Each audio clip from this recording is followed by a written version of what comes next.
Realism is boring, but exaggerated realism is cinematic, and that's what you want. You want to get. You want it to feel real, but you want it to be, entertaining. And so I'm always going to have trying to make the moment feel as real as possible. What is this? And who is they? Change of plans. You two are gonna help me steal $60 million from the casino. Because if you don't, your wife's dead.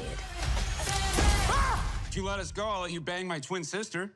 She looks like me with long hair. You trying to get us shot? So Eddie, I know that you handpicked both Pete and Keke for this movie. Can you talk to me about what you? Well, He didn't handpick me. He handpicked him. John Davis. John Davis. Okay. Hired Keke first. Okay. He actually said, Keke, she's the last person I see for this That's role. not what I said. And I was like, Eddie, why? I've always looked up to you. And he was like, That's Keke, you just not any That's good. not what I said. Okay. So I'm gonna hone in on the question that what did you see in Pete that made you want to ask him to be in the film? Pete is very funny, and I saw that Pete could play this role. He's a good actor. Thank you. And then I know that both of And you. I saw that we would have fun together. I was like, okay, we have a lot in common. We have similar backgrounds and stand-up comedy, Saturday Night Live, and so I was like, hey, we could have fun. And I'm actually glad you brought it up because I was gonna bring that to Pete as well too. With you two being alumni from Saturday Night Live, and you both started in stand-up.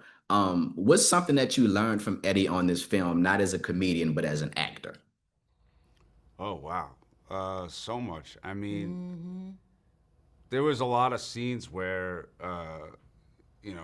certain things, I didn't see it, but it actually didn't make sense because I haven't done a lot of movies and I don't have a lot of making movies knowledge where even just technical stuff, like if, I remember with that fight where it's like if he hits me like that or hits me with the gun, like I'm dead, right? So he changed around a certain fight where it would be like more practical and it made the scene work. So there was just a lot of stuff where he knew from past experiences and because he's really smart and makes movies that certain things. That was really cool to see that the day that he's talking about where we had an action scene and they have been showing me and Pete everything to do. But then Eddie, I was like, okay, sir. Yeah, Yes, we were I'll like, do that, okay, sir. cool, we'll do it. Yeah. Eddie said, absolutely not. There's no way that I'm gonna be doing that. And if that happened, he'd be out and she'd be dead. Y'all need to work this out. And then reworks the whole thing. But it's just, again, it's the truth. He always does what is the truth. And I think we always say that all the time in acting and film and making and all that type of stuff. But it's for whatever reason, sometimes we do everything, but he's always gonna ground it. Trying to make it real. Want it to be as real, not all the way real. And 48 Hours, it's a scene where a guy has a hat on. They get the Indian guy that killed a girl. It has an ER on the hat. And people always think that stands for emergency room, but it stands for exaggerated realism. And that's what Walter Hill, who directed the movie, he was like, this movie is, realism is boring, but exaggerated realism is cinematic. And that's what you want to get. You want it to feel real, but you want it to be, entertaining. And so I'm always going to trying to make the moment feel as real as possible. If it feels real, then it's really going to be funny. Exaggerated realism. So Keke, I wanted to talk about the director real quick. Tim Story, he has like a wide range of themes with his films, and I think you take a lot of diverse roles in your career as well, so which made for an interesting dynamic. What was it like working with him as a director, and what stood out to you most about his directing style?